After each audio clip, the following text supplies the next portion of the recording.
Change oil time. Naka 1,200 km na tayo, kaya change oil na ulit.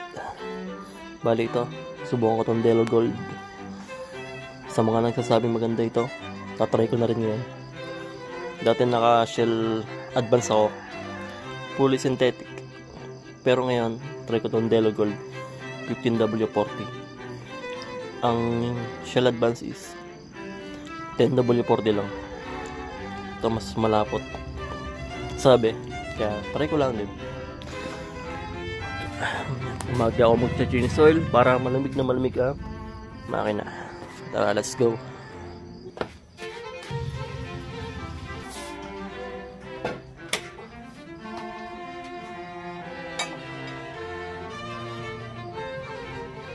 Sabi ng iba, pag daw mabilis umitim, mas maganda.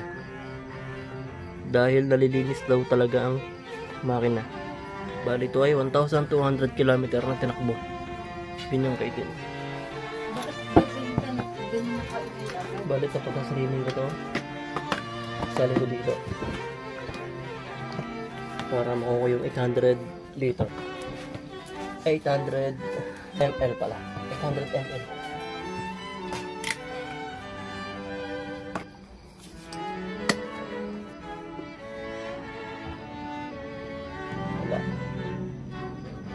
Set aside. Tatanggalin natin yung trap sa likod.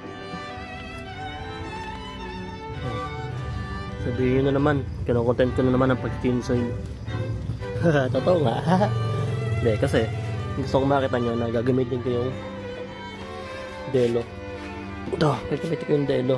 Kaya kinokontent ko na pag-change oil ko. Bali, sa isang araw, gear oil naman ang papalitan ko. Dahil nakatatlong change oil na tayo, sunod gear oil naman.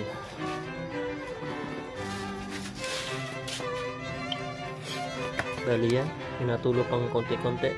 Kaya natin na konti.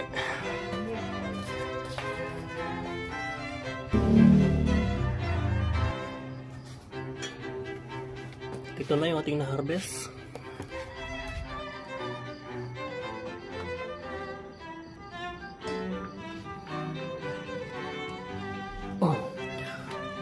All done. Alright. Pwede na ulit mag long ride. Goods. Pagpasensya nyo ng video na to, medyo magalaw. Bali ang purpose nito, para masabi kayo honest review sa langis na Delo Gold.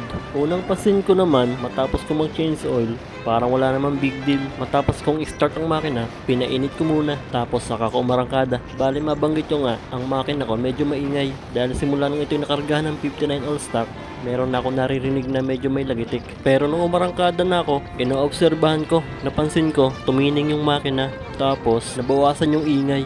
Kaso akala ko, magtatagal yun. Halos 30 km nga tinatakbo ko, ganun na ulit, meron na ulit siyang malakas na lagitik. Halos same lang din nung una. Doon naman sa init ng makina, hindi ko naman siya alam kung paano sukatin. Pero para sa akin, same lang din naman sa una kong ginagamit na langis. Siguro ang pagkakaiba lang talaga yung viscosity. Kumbaga 15W40 itong Delo, kaya medyo malapot. Tapos 10W40 yung Shell, kaya medyo malagnaw. Para sa akin, yun lang ang pinagkaiba nila. Pero sa inyo, hindi ko lang din sure. Hindi pa kasi ako naglo-long ride eh. Kaya hindi ko pa alam, hindi ko mamasabi yun sa init ng makina. Pero para sa akin, same lang din talaga eh. Hindi ko naman kasi mahawakan ng makina, mainit naman talaga.